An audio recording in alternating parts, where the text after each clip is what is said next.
ઉપવાસમાં કંઈ ટેસ્ટી અને ચટપટું ખાવાની ઈચ્છા થાય તો એકવાર આ ફરાળી ભજીયા જરૂરથી બનાવજો. વરસાદમાં ગરમા ગરમ ખાવાની મોજ પડી જાય તેવા આ ભજીયા ફક્ત 10 જ મિનિટમાં બનીને તૈયાર થઈ જશે. તો ચાલો રેસીપી શરૂ કરીએ.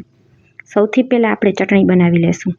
જેના માટે એક મિક્સર જારમાં 1/4 કપ જેટલા લીલા ધાણાને દાંડલી સહિત ઉમેરશું. 2 તીખા લીલા મરચાં ઉમેરશું. 2 થી 3 નાના ટુકડા આદુના ઉમેરશું. 2 મોટી ચમચી જેટલા સિંગદાણા ઉમેરશું. થોડા મીઠા લીમડાના પાન ઉમેરશું. 1 ચમચી જેટલા આખા ધાણા ઉમેરશું. અડધી ચમચી આખું જીરું ઉમેરશું. સ્વાદ અનુસાર સિંધાલું મીઠું ઉમેરશું. 1 ચમચી જેટલો લીંબુનો પાવડર ઉમેરશું. તમારા ઘરમાં લીંબુનો પાવડર ન હોય તો તમે લીંબુનો રસ અને 1 ચમચી ખાંડ પણ ઉમેરી શકો. થોડા બરફના ટુકડા અથવા ઠંડુ પાણી ઉમેરવાનું, જેથી ચટણીનો ગ્રીન કલર એકદમ સરસ જળવાઈ રહે. બધી વસ્તુને સ્મૂથ થઈ જાય એવી રીતે પીસી લેવાનું. તો તમે જોઈ શકશો, ફક્ત 1 જ મિનિટમાં ભજીયાનો સ્વાદ બમણો કરી દે તેવી ચટણી બનીને તૈયાર થઈ ગઈ છે. હવે 1 કપ સામુ લેશું, જેને ઘણા મોરૈયો પણ કહે છે. તેને આ રીતે મિક્સર જારમાં દળી લેશું. તેને થોડીવાર સાઈડમાં રાખી અને 2 બટેકા લેશું. બટેકાને પાણીથી ધોઈ અને મેં છાલ ઉતારી લીધી છે. હવે આ રીતની મોટા કાણાવાળી ખમણીની મદદથી બટેકાને ખમણી લેશું. આજના ભજીયા બનાવવા માટે આપણે બટેકાનું આ રીતે થોડું જાડું છીણ તૈયાર કરવાનું છે. આ રીતે બટેકાના લચ્છા તૈયાર કરશું તો ભજીયાનો સ્વાદ ખૂબ જ સરસ આવશે. ખાવામાં આ લચ્છા એકદમ સરસ ક્રિસ્પી લાગશે અને દેખાવમાં પણ એકદમ સરસ લચ્છેદાર ભજીયા તૈયાર થશે. તૈયાર કરેલા આ બટેકાના ખમણને આપણે એક મોટા વાસણમાં કાઢી લેશું. બટેકાનું ખમણ જ્યારે ભજીયા બનાવવો હોય ત્યારે જ આપણે તૈયાર કરવાનું. અગાઉ ખમણીને રાખવાના નથી, નહીંતર બટેકા કાળા પડી જશે. ત્યાર પછી આપણે થોડી દૂધી લઈ લેશું.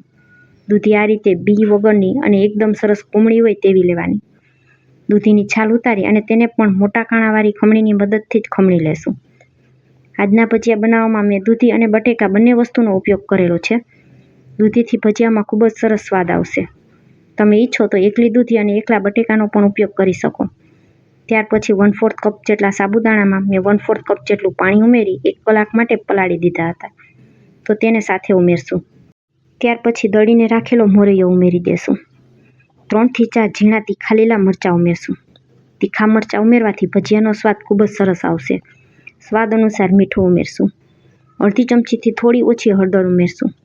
અડધી ચમચી આખું જીરું ઉમેરશું. 5 ચમચી જેટલો મરીનો પાવડર ઉમેરશું. 1 ચમચી લીંબુનો પાવડર ઉમેરશું. તેની જગ્યાએ તમે ખાંડ અને લીંબુનો રસનો પણ ઉપયોગ કરી શકો. 1 ચમચો દહીં ઉમેરશું. 1 ચમચી જેટલા સફેદ તલ ઉમેરીશું. થોડા લીલા ઝીણા સમારેલા ધાણા ઉમેરીશું અને 2 મોટી ચમચી જેટલા સિંગદાણાનો આ રીતે અધકચરો ભૂકો ઉમેરશું અને બધી વસ્તુને હાથેથી મિક્સ કરી દેશું. પાણી ઉમેર્યા વગર જ આપણે બધું મિક્સ કરવાનું છે. અહીં જો તમે ઉપવાસમાં હળદર અને સફેદ તલ ન ખાતા હોય તો સ્કીપ પણ કરી શકો.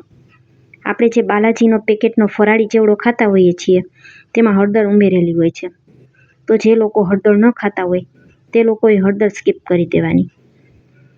તો હવે તમે જોઈ શકશો, ભજીયાના મિશ્રણમાં એકદમ સરસ બાઇન્ડિંગ આવી ગયું છે. આ સમયે તમને એવું લાગે કે આ મિશ્રણ થોડું ઢીલું છે તો આપણે તેમાં થોડો રાજગરાનો લોટ ઉમેરી શકીએ. મને મિશ્રણ થોડું ઢીલું જણાતું હતું તો મેં 3 મોટી ચમચી જેટલો તેમાં રાજગરાનો લોટ ઉમેરેલો છે. રાજગરાના લોટની જગ્યાએ તમે સાબુદાણાને મિક્સર જારમાં દળીને પણ ઉમેરી શકો, અથવા તમારા ઘરમાં મિક્સ ફરાળી લોટ હોય તો તમે એનો પણ ઉપયોગ કરી શકો. રાજગરાનો લોટ આપણે ભજીયાના મિશ્રણમાં આ રીતે બાઇન્ડિંગ આવે એટલો છેલ્લે જ ઉમેરવાનો છે, જેથી ભજીયા ચીકણા ન બને. આ બાજુ તેલ ગરમ કરવા માટે મેં પહેલાં જ રાખી દીધું હતું. તો તેલ એક વખત ગરમ થઈ જાય એટલે ગેસની ફ્લેમને સ્લો કરી દેવાની અને કડાઈમાં જેટલા પણ છૂટા છૂટા ભજીયા સમાય એટલા ભજીયા ઉમેરી દેશું. તો આ રીતે આપણે આ ભજીયાને થોડા થોડા વાંકા ચૂકા શેપમાં ઉમેરવાના છે, જેથી ભજીયા દેખાવમાં ખૂબ જ સરસ લાગશે. તમને આ રીતના ભજીયા પસંદ ન હોય તો તમે નોર્મલ આપણે જે રીતના ભજીયા બનાવતા હોય એ રીતે પણ ભજીયાને પાડી શકો. અડધી મિનિટ સુધી ભજીયાને બિલકુલ અડવાના નથી, નહીંતર તે તેલમાં છૂટા પડી જશે.